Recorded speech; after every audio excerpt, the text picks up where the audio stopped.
Hello there, my name is Jashandeep. So in today's video, I'll be talking you through a very important issue which is called plagiarism. So if you're someone who is aspiring to join a university or a college, and as you might be aware that you will be required to make loads and loads of assignments in order to get through your assessment process for your particular course. And there comes a need to talk about a topic known as plagiarism, as this is considered a very illegal activity right here in UK especially. And this is what I'll be going to talk through in today's video. Just to give you an overview of today's video, first of all, I'll be talking you through what plagiarism really is if you aren't aware about that. And then moving on, I'll be talking you through what is the magnitude of this issue, that how many students are actually affected by this. And then moving on, I'll be explaining you some of the ways that how you can really avoid it. Then the last, I'll be talking you through some of the examples where I've personally witnessed few of the students who have been affected by this particular activity and they have scored a really low grade, or they have been suspended from the university itself. Moreover, the timestamps have been attached in the description below, so feel free to skip around to the video to your topic of interest. So without any further ado, let's get started with today's video. First of all, let me talk you through what plagiarism really is, and to make it interesting, I'll be giving an example, and also I've divided the plagiarism into 4 different categories. So let's begin with that. So let's say you're studying a course related to chemistry and your professor has given you a relevant topic to do a research on and write a report for that particular topic. So what you will be doing is, for example, you will be going to Google and all these search engines, and you will be finding few of the research papers which are relevant for that particular topic. Now let's say that you find the correct research paper relevant to that particular topic. And in the many instances, what you might be thinking is that you can just straight away copy and paste all of that information. And this is known as direct plagiarism. And this is punishable if you haven't marked the citations and the attributions properly. So here, let me just quickly differentiate between attribution and citation. For example, that research paper has been written by few authors, let's say A, B, C, and D. And by attribution, I mean that you have to give the credit to the authors in your report that, I've get this information with the help of this kind of authors because they have written that particular research paper. This is known as attribution. Citation means when you're crediting the work for that particular research paper by giving the, for example, the journal number, the page number, the volume number, and this is known as citation. So attribution is more of to crediting an author, and whereas citation means crediting the work itself. Now there will be many of you smart people, what they will be doing is, instead of just copying and pasting that exact sentences or exact words, what you will be doing is you will be just paraphrasing it. For example, you will be finding some of the synonyms and you will be just writing it in your report, and this is also classified as plagiarism if you don't provide the citations and the attributions, and this is something known as paraphrase plagiarism. Now moving on to the third kind of plagiarism, which is the mosaic plagiarism. So this includes the direct plagiarism, where in your report you are also copying the direct words, direct sentences in your report without giving citations and attributions, and also on the same time you're also paraphrasing your words as well. So it is kind of a combination of your direct and paraphrase plagiarism, which is called mosaic plagiarism. Now moving on to the fourth plagiarism, which is called as accidental plagiarism, and where you're making the mistakes where you actually want to credit that particular research paper but you're doing it incorrectly. And this plagiarism is also treated in the same way as the other 3 plagiarism activities are treated. So these all 4 plagiarism are treated in the same way, and these all are illegal right here in UK especially. So now once you're aware about what really plagiarism is, now is the correct time to let you know what is the magnitude and what is the seriousness of this particular issue. In 2016, right here in UK, there's a newspaper known as Independent which carry out this research, and they called it as a plagiarism epidemic. By this they mean that 50,000 students had been committing this cheating offense, and it was also found out that international students commit this kind of illegal activities 4 times higher than the UK resident students.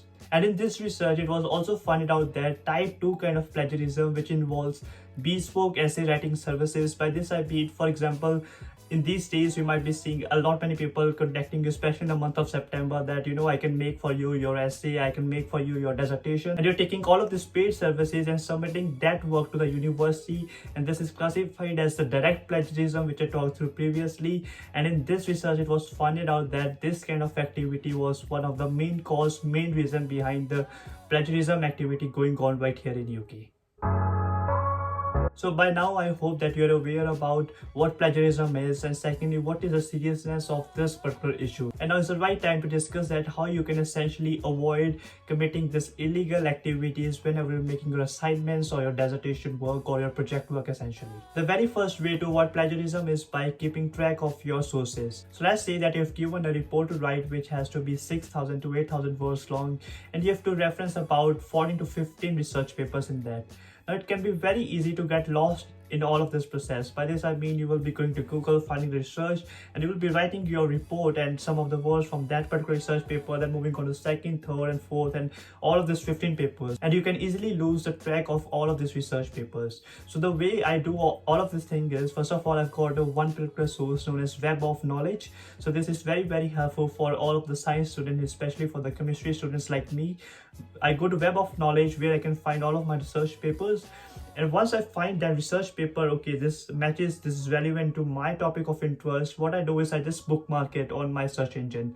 So this is a really easy way to get a track of all the research papers which you are putting in your report. And the last, you can do your citations and attributions very properly through this. Now the second way to avoid this is by giving the citations and the attribution. So now here I'm going to talk about two very important things, which is quoting and paraphrasing. Let's say whenever you're writing your report and you find some of the things in the research paper which you exactly want to copy. For example, it can be definitions, or you like the style the author has written that particular text. In that case, whenever you feel that you can't really rephrase that or rechange it, so in that case you just need to put the exact code in your report. So in this case, just remember, just give the proper source, citations and the attributions. However, it is always good to paraphrase the sentence, because this gives kind of an idea to the marker that you really understand the text which is written in the research paper and you have made your own words out of that particular text. So number third and the last way to avoid plagiarism is by using the software known as plagiarism checkers. Especially for me, whenever I'm writing my own report, at last whenever I've made kind of a proper draft of it, I always put them on a free plagiarism checker, and all of the softwares are free, to be honest. Whenever you go to a Google search engine, just right there, free plagiarism checkers, and there are loads and loads of results which you can find. And all you need to do is, for example, you've made your report in the Word text format, and all you need to do is copy and paste there, and they will be filtering out how many plagiarism percentage is there. For example, this sentence has got this plagiarism, there is a need to provide some sources. So please make sure that you are using such kind of free resources which are available on the internet in order to avoid plagiarism. So in the last section of this video, I want to give you some of the examples where I've personally witnessed few of the students who have been caught in the activity of plagiarism. And this particular section of the video isn't really to make you scared or anything like that, but it is always good to be aware regarding such of the things, that what can be the consequences if you are committing such kind of illegal activities. So now there was one of my friend who came back from India. He did his bachelor's degree right back in India, and he came here to do his master's degree. And for his very first assignment, he was given to do a report writing based on a topic where he had to find some of the research papers regarding that particular topic. So all he did was he went to Google and he found out some of the topic, but he was a little bit aware that the copying and pasting thing doesn't work here.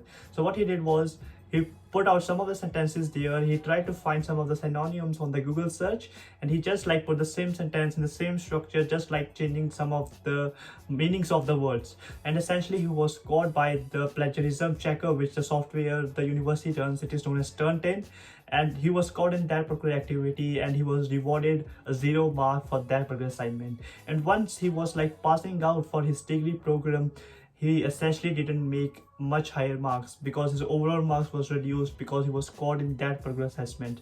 And to be honest, he committed this particular offense in the first activity, and he was again caught in the second activity as well. So sometimes it is always good to know about such topics and be aware that how you can really avoid the plagiarism whenever you're doing your assignments or your dissertation work right back in the university.